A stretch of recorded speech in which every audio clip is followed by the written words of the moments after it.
En Florida, Estados Unidos, una enorme cadena humana salvó de morir ahogada a una familia cuyos integrantes fueron arrastrados por la fuerte corriente.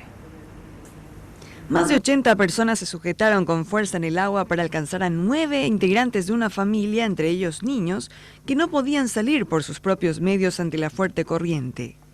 El suceso se produjo el fin de semana pasado en una playa de Panama City, en el extremo noreste de Florida, cuando la familia se vio incapaz de escapar de la corriente que los alejaba de la playa y comenzó a pedir auxilio.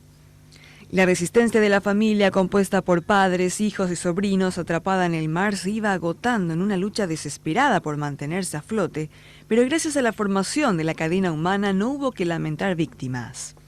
Incluso una de las personas atrapadas en el agua sufrió un ataque al corazón cuando luchaba contra la corriente, pero recibió atención médica a tiempo.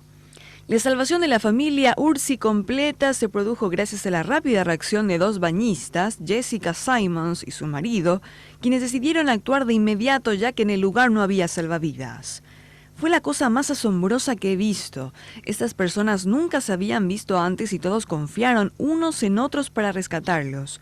Fue realmente inspirador, dijo Simons al diario.